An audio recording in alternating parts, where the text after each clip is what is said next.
आप सभी पत्रकार मित्रों का आज इस महत्वपूर्ण प्रेस वार्ता में स्वागत एवं अभिनंदन।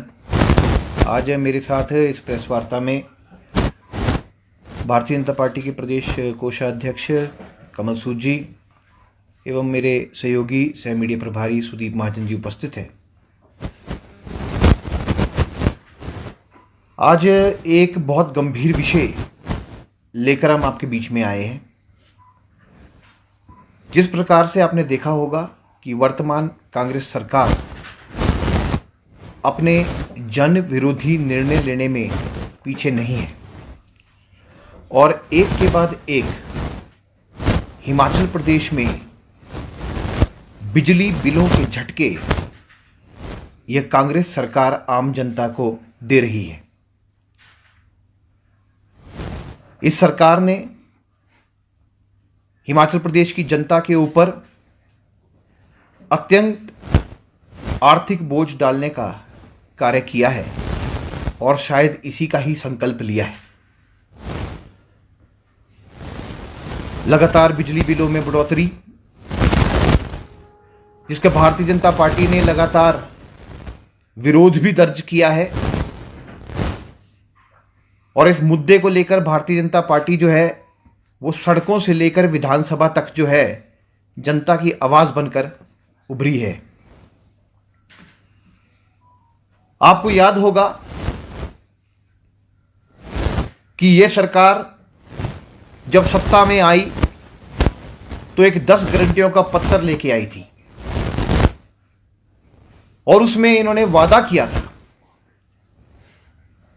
कि प्रदेश में जयराम ठाकुर जी की भारतीय जनता पार्टी सरकार जो हिमाचल प्रदेश की जनता को 125 यूनिट मुफ्त देने का कार्य कर रही है, यह लोग 300 यूनिट बिजली देने की बात की थी और वो भी मुफ्त। आज वो गारंटी जो है वो गॉन हो गई है, आज वो गारंटी गायब हो चुकी है और आज के समय में केवल मात्र 2 मीटरों के ऊपर जो है ये सब्सिडी देने की बात करते हैं, पर वो भी लोगों को मिल नहीं रही है। आप देखेंगे कि किस प्रकार से हिमाचल प्रदेश में बिजली के दरों को बढ़ाने का जो है वो काम किया गया। पहले तो हम 2023 की बात कर लेते हैं। सितंबर महीने में इन्होंने जो है वो बड़े उद्योगों की बिजली को बढ़ाने का काम किया, जिनको 11% जो है वो बिजली ड्यूटी लगी करती थी और उसको जो है बढ़ाकर 25% कर दिया गया। और उसके बाद ये कहते हैं कि हिमाचल प्रदेश में महंगाई बढ़ रही है, तो महंगाई बढ़ने के कारण तो सबसे बड़े आप ही है। जनवरी 2024 में तो बिजली ड्यूटी है उसको बढ़ाकर जो है 37.5% तक कर दिया गया और उसके बाद भी कांग्रेस सरकार ने बोला कि ये तो उद्योग है, इनसे तो आप बिजली बढ़नी चाहिए। अब 2026 की बात कर लेते हैं। इस सरकार के जो है वो बिजली करंट मीटर जो है उनको किस प्रकार से जन विरोधी बनाने का इन्होंने काम करने का प्रयास किया है। इन्होंने सबसे पहले जो है व्यवसायिक उपभोक्ताओं के ऊपर जो है ₹1 प्रति यूनिट जो है बिजली बढ़ाने का काम किया और उसमें होटल, मॉल, निजी अस्पताल, पेट्रोल पंप, कोचिंग सेंटर, इस प्रकार जो है इन्होंने वैयक्तिक जो आपके संस्थान हैं उसमें बिजली बढ़ाई। जहां हिमाचल प्रदेश में पर्यटन जो है वो पीछे की ओर धकेला जा रहा है इस वर्तमान कांग्रेस सरकार के समय, और जहां पर ऐसे व्यवसाय को राहत देने का काम करना चाहिए था, सब्सिडी देने का काम करना चाहिए था, वहां जो है ये महंगाई बढ़ाकर जो है हिमाचल प्रदेश में एक मैसेज देने का प्रयास कर रहे हैं कि हिमाचल प्रदेश जो है वो देश का सबसे महंगा प्रदेश बनने जा रहा है। और आत्मनिर्भर हिमाचल प्रदेश के आड़ में कांग्रेस सरकार केवल मात्र आम जनता की जेब को लूटने का कार्य कर रही है। अब आप देखेंगे कि हिमाचल प्रदेश में मुफ्त बिजली तो गॉन, पर 1 यूनिट बिजली भी अगर किसी की चलती है तो उस पर भी पैसा देना पड़ेगा। हम बात करते हैं कि अगर 0 से 125 यूनिट जो बिजली मुफ्त मिल रही थी, अब उसके ऊपर 5.44 रुपए का जो है वो प्रति यूनिट के हिसाब से बिल आ रहा है। और मिनिमम बिल जो है उसके अंदर न्यूनतम बिल जो है वो 750 रुपए का पहुंच गया है। तो कौन सी बिजली की बिल की बात कर रहे थे कि हम जनता को जो है वो 300 यूनिट फ्री देने की बात कर रहे हैं। अब 126 यूनिट से 300 यूनिट की अगर हम बात करें तो वहां पर जो बिजली का जो है खर्च जो है वो 5.89 रुपीस का खड़ा हो गया है। इसका मतलब यह है कि जिनके बिल 750 आते थे उनके 1850 पहुंच चुके। और देखने वाली बात यह है कि अगर 125 से 300 यूनिट से ऊपर अगर बिजली लगती है तो 2.07 के हिसाब से जो है वो बिजली का बिल पड़ेगा। तभी तो जो बिजली के बिल है वो लोगों के जो है वो हजारों की तादाद में 10,000 भी क्रॉस कर रहे हैं, 15,000 से भी ऊपर जा रहे हैं। और हिमाचल प्रदेश में जो लोग काम करने के लिए अपने घरों से बाहर जाते हैं, वह लोग हिमाचल प्रदेश में जो है वो नौकरी करते हैं और वहां पर जो है वो किराएदार बनते हैं। और यहां तक कि जो विद्यार्थी स्टूडेंट्स जो अपनी पढ़ाई पूर्ण करने के लिए आते हैं वो भी वहां पर पीजी लिया करते हैं, तो उनके बिलों पर भी जो है वो सब्सिडी रद्द कर दी गई। और इन सब्सिडी से क्या हुआ, जहां पर हिमाचल प्रदेश में जो है वो आउटसोर्स पर आप जो है वो 5,000, 7,500, 12,000 इस प्रकार की नौकरियां देने का काम कर रहे हैं। पक्की नौकरी तो आप दे नहीं पा रहे हैं, उनके ऊपर अब आर्थिक बोझ डालने का कार्य कर दिया। साथ ही देखें आप कि जब हमारी पूर्व की जयराम ठाकुर जी की सरकार थी तो कई बिल्डिंग्स इस प्रकार की भी थी जहां पर एनओसी दिया गया और एनओसी देने के बाद भी सब्सिडी दी गई, पर कांग्रेस सरकार ने उस सब्सिडी को भी बंद कर दिया था। आज ये इनको जो है याद दिलाने का दिन है। और बात करें कि ये अपनी गारंटियों का जो पैसा लाने का काम कर रहे हैं वो कहां से लाने का काम कर रहे हैं।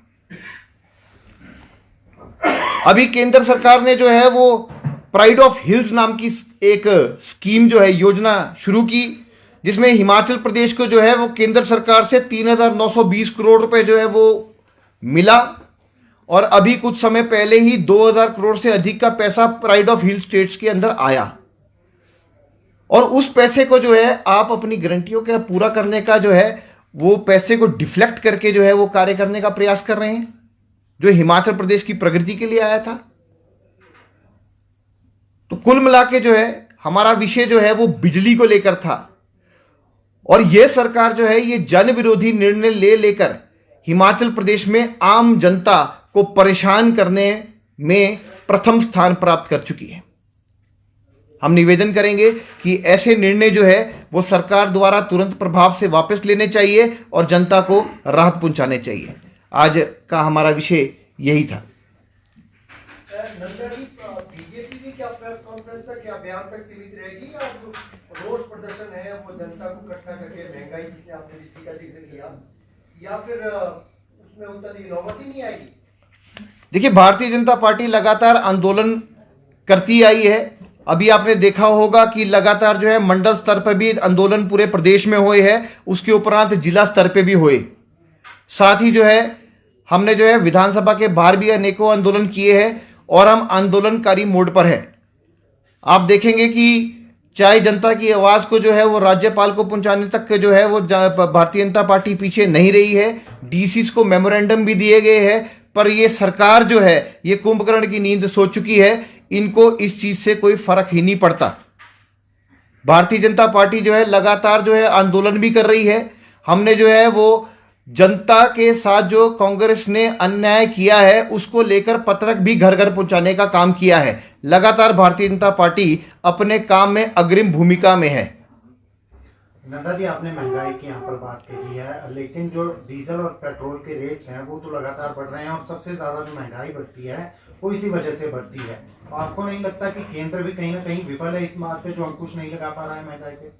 देखिए किस प्रकार से जो है आपका जो वैश्विक संकट जो चल रहा है और किस प्रकार से जो है वो तेल, डीजल, गैस इनकी सप्लाई जो है वो अवरुद्ध हुई और जो पूरा जो है युद्ध स्तर पे जो है वो पूरा दुनिया लगी थी।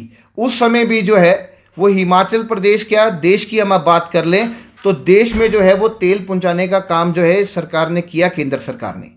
और अब देखिए केंद्र सरकार जो है अपनी कूटनीति और दूरदर्शिता के साथ जो है वो आगे बढ़ रही है। यहां तक कि जो विकल्प है आप देखेंगे, तेल के जो विकल्प है और ढूंढे जा रहे हैं। वेनेजुला से भी तेल इंपोर्ट किया जा रहा है जो कि सस्ती दरों पर जो है मिलने का अनुमान लगाया जा रहा है और वो बड़ी जल्दी जो देश है उसकी रिफाइनरीज तक पहुंचेगा और जामनगर भी उसका एक सेंटर होने वाला है। इस प्रकार से जो है लगातार आप देखेंगे किस प्रकार से रिकॉर्ड स्तर पर जो है वो महंगाई पूरी दुनिया में बढ़ती दिखाई दी, पर देश में तेल के दाम जो है वो उस प्रकार से नहीं बढ़े तुलना में जो दुनिया में जो बढ़े हैं। कल एक कैबिनेट बैठक हुई है सरकार की आचार-संहिता के बीच में, कई बड़े निर्णय लिए गए हैं। महिलाओं को 1500 रुपये देने की बात कही हुई है, 2 लाख से कम जिनकी इनकम है। क्या मानते हैं, क्या इस घोषणा की किस तरह से देख रही थी? देखिए केवल मात्र जो है कांग्रेस सरकार का एक ही काम रह गया कि इस चुनाव को हाईजैक कैसे किया जाए। अगर हम बात करें, मुख्यमंत्री जी अपने दौरे पर मंडी गए, पालमपुर गए, धर्मशाला गए और सोलन गए। वहां पर उन्होंने क्या किया, वहां पर उन्होंने घोषणाएं कर दी कि अगर यहां से जो है वार्ड जीत के आएंगे तो हम 25 से 50 लाख जो है वार्ड को देने का कार्य करेंगे। पर कहते कि आचार संहिता अभी लगी हुई है, कोड ऑफ कंडक्ट लागू है, तो मैं घोषणा नहीं कर सकता पर हम देंगे। अरे भैया, मुख्यमंत्री आप घोषणा कर नहीं सकते पर आप ये बोल रहे हैं कि मैं हम देंगे, तो ये एक तरीके की घोषणा ही हुई। सोलन में आप बताते हैं कि अंडर डक्ट जो है वो तारे बिछाने का काम करेंगे, हम वहां पे प्रगति के काम करेंगे, तो वहां भी आप घोषणा ही करते आए हैं। पर ये बोलते हैं कि अंत में कि कोड ऑफ कंडक्ट लागू है, मैं अभी बोल नहीं सकता पर हम करेंगे। अब जो है हदें किस तरह पार कर दी है कि कैबिनेट बैठक जो कल बुलाई गई उसके ऊपर जो है हमने इलेक्शन कमीशन को कंप्लेंट भी करी है भारतीय जनता पार्टी में। आज एक डेलीगेशन जो है वो इलेक्शन कमीशन से मिलने भी जा रहा है और इन्हीं मुद्दों को लेके जा रहा है। देखिए किस प्रकार से जो है वो एक कैबिनेट की जाती है, उसके मिनट्स को जो है वो बोला जाता है हम रिलीज नहीं करेंगे, पर निर्णय जो है वो बाद में जो है वो मीडिया को एक चैनल से प्रोवाइड किए जाते हैं। और उसमें देख प्रकार महिलाओं को आकर्षण देने के लिए आपने बोला कि हम 1500 रुपये देने की बात करेंगे, 24 घंटे जो है दुकानें खोलने की बात करेंगे, कॉलेज प्रोफेसर जो है उनके जो रिटायरमेंट एज है उनको 62 से 63 कर देंगे, और लोक लुभावन वादे जो है कहीं पे जो आप जो है वो परागपुर में जो है वो एक दफ्तर देने की बात कर रहे हैं, अनेकों दफ्तर रिलीज करने की बात कर रहे हैं, सैकड़ों नौकरियां देने की बात कर रहे हैं। तो इस प्रकार जो है आप इस चुनावों को जो हिमाचल प्रदेश में चल रहे हैं उसको प्रभावित करने का जो है वो कार्य कर रहे हैं, जो कि इस पूरी प्रक्रिया जो संवैधानिक प्रक्रिया है चुनाव की उसके खिलाफ है। हम ये भी बताना चाहेंगे कि एचपी कोऑपरेटिव बैंक की एक बीओडी भी रख ली गई है जो कि 25 तारीख को निर्धारित कर दी गई है। अब आप बताइए, जब कोड ऑफ कंडक्ट चल रहा है और आप एक बीओडी बनाया जो है बुलाने का कार्य कर रहे हैं, आप बीओडी में किस प्रकार के निर्णय लेने वाले हैं? अगर उसमें भी इस प्रकार के निर्णय आएंगे तो फिर से आप जो है एक प्रक्रिया शुरू करेंगे लोक लुभावन की। और साथ में जो है इसी में जो है आप प्रमोशंस भी देते हैं, प्रमोशंस में जो है वो आप नायब को तहसीलदार बनाते, तहसीलदार को आप ऊपर ले जाते हैं। तो कुल मिला के आप देखेंगे कि हर जगह जो है ये केवल मात्र जो है ये सरकार जो है ये लोक लुभावन वादे और बातें करके इन पंचायत चुनाव को प्रभावित करने का कार्य कर रही है। नंदा जी, क्या आचार आचारसंहिता लागू है, क्या कैबिनेट हो सकती है? क्योंकि कैबिनेट जब होगी तो फैसले ही होंगे, वो चर्चा के लिए तो कैबिनेट होगी नहीं। देखिए, हमने मांग की है, हमने चुनाव आयोग से भी मांग की है कि इसके ऊपर जो है पूरी प्रक्रिया की जांच की जाए। क्या कैबिनेट लेने से पहले जो है वो सरकार ने चुनाव आयोग से परमिशन ली थी? अगर परमिशन ली थी तो उसकी जो कॉपी है उसमें क्या टर्म एंड कंडीशंस थी वो आप सार्वजनिक कीजिए। आप इस मुद्दे पे मौन बैठे हैं। कल से देखिए, भारतीय जनता पार्टी ने इस मुद्दे को उठाया है और अभी तक जो है सरकार की तरफ से कोई बयान तक नहीं आया है। चुनाव आयोग जो है उसमें सरकार से पूछताछ करे, ये हमारी मांग है। और आज का जो हमारा प्रतिनिधिमंडल जो मिल रहा है वो भी ये मांग जो है वो चुनाव आयोग से रखेगा। आप एक स्पष्ट रूप से काम करिए, पारदर्शी सरकार चलाइए। ये पर्दे के पीछे छल कपट वाली सरकार जो है वो लंबे समय के लिए नहीं चल सकती है। आप सभी का धन्यवाद।